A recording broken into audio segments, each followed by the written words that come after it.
அப்பா இப்போது என்ன நடக்க முடியவில்லை. அதான் நீங்க என்ன செய்ய வேண்டும் என்றால் எழுந்து வாங்க.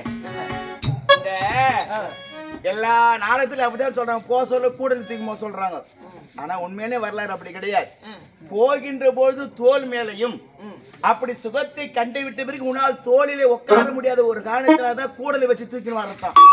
அப்ப தோல் போற அப்போ தோல் மேல ஏறி உன்னால உட்கார முடியுமா? ஒரு முடியுமா? முடியாது. முடியாது தானே. ஒரு உரக்கணத்தை 4வது படிக்கட்டில் இறங்கி நிற்பேன். இறங்கி நின்ன உடனே இந்த தரைக்கு இந்த தோலுக்கு அப்படி சமமாயிடும். அதன் பிறகு கால் மேல எப்படி எத்திய தோல் மேல உட்காந்துட்டேன்னா அதே தாசி இல்ல. அந்த கந்தில தள்ளணும் பாக்குறியா? உன் புத்தி ஒண்ணு விட்டு போகுமா? உட்காரத்துக்கு சொல்றாங்க. சொல்றீங்க. அது மட்டும் இல்லைங்க, இன்னொரு நிபந்தனை தெரியுமா? அந்த பெண்ணோட சுகத்தை காணுகின்ற பொழுது அந்த பெண்ணை வந்து இடது பக்கமா படுக்க வச்சுக்கணும். புரியுதா? ஆமாங்க.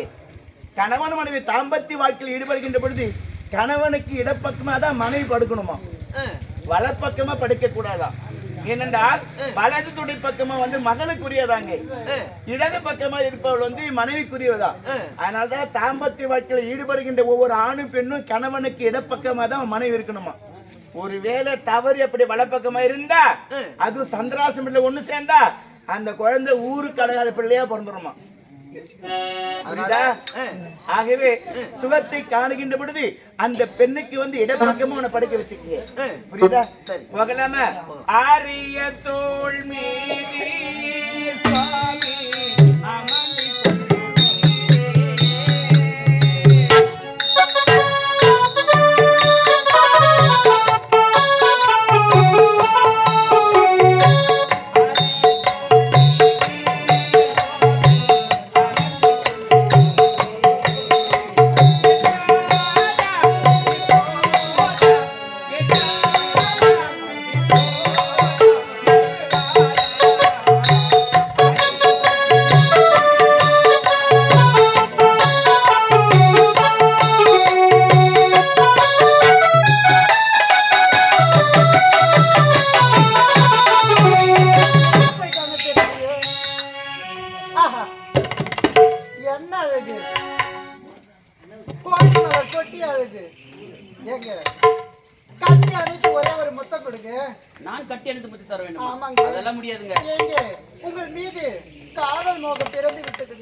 ஆண்களை பார்த்ததே கிடையாதுங்க.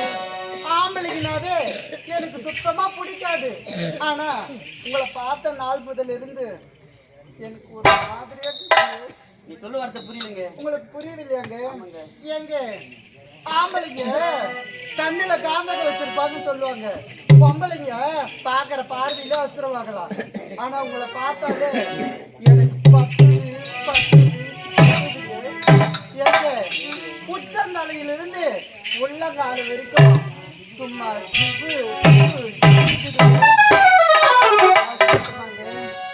எங்க வாங்க கட்டி அடித்து ஒரே ஒரு முத்தம் மட்டும் தானே கேக்குறேன். அதெல்லாம் முடியாதுங்க. அதெல்லாம் முடியாதா? ஆமாங்க.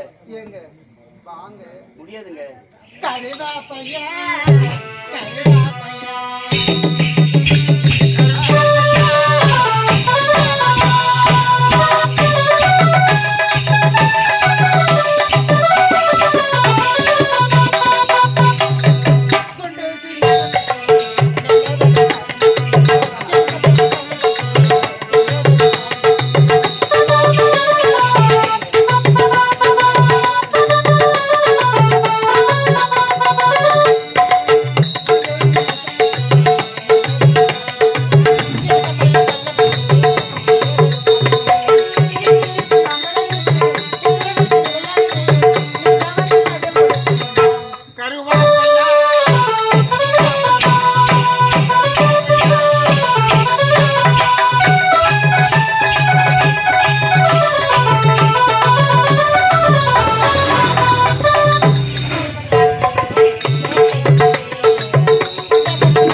வந்து லவ் பண்றேன்னு சொல்றேன்.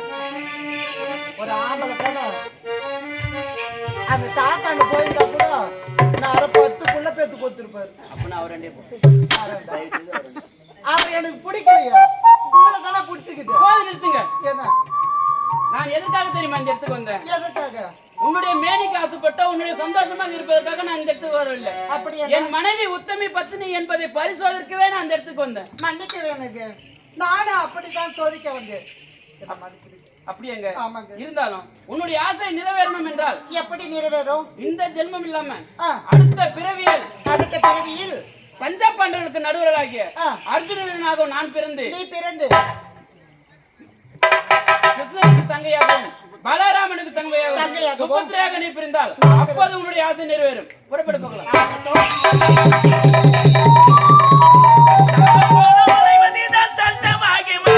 அதை வளைப்பதற்கு வளைக்கறிஞர் பார்க்க வேண்டுமா?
அத்தனை காத்தவர் கடவுள் பரமர வசுவாய் ஜெகஜோதி ஒடிமாய் கண்ணுக்கு கருத்து கட்டாமல் சகல ஜீவராசி காத்தவர் கடவுள் நீ நாடுகளும் தமிழ் நாடு சேரன் சுவாயின் வாண்டு மறுத்து அரமதனைக்கு படித்த மாமத பலர் கண்டி மாதாபுத குரு தொடங்கி இந்த வடமதுரை பட்டணத்திலே நல்ல தம்பி பற்றி எந்த குறையிலும் வந்தேன். சரி, இப்பொழுது என் மனைவி அழகரை சந்திக்கொண்டோம். சந்திக்கலாம் அடைந்து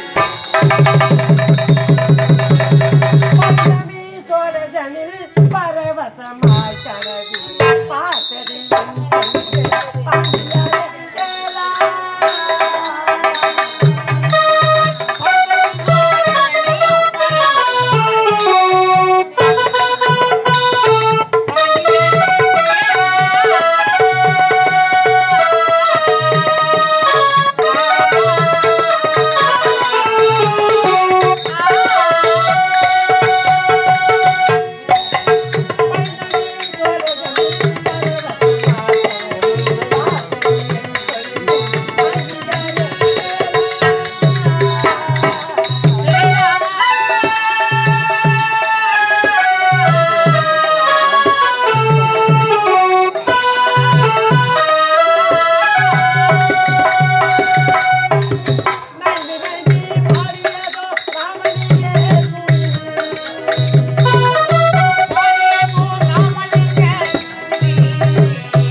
இல்லையே, மன்னருக்கு மனைவியாக வாய்க்கப்பட்டு அலங்காரி என்ற பெயரோடு வாழ்ந்து வருகிறேன். சென்று என்னுடைய கணவரை பார்க்க வேண்டும். அத்தா அத்தா கணவருக்கு பங்கேனே என் சுவாமி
குங்குமத்தில் நிறுவனத்தில் முடிவிற்கு பொம்பளிதை சங்கமத்தின் கவியுரத்து சங்கீத புன்னகையில் அருகில் வந்து நீ விழுந்தாய்.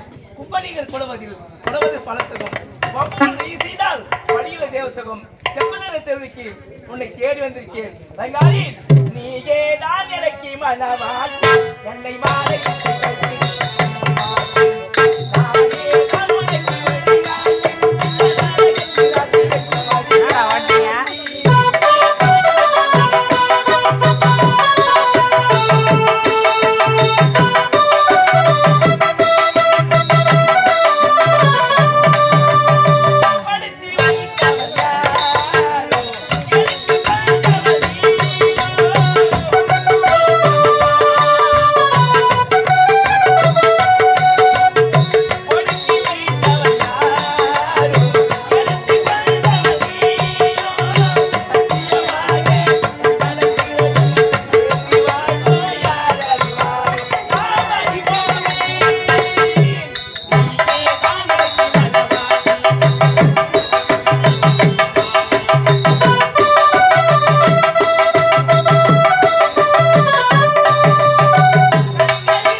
சாப்பிடலாம் புறப்படு, புறப்படு, புறப்படு.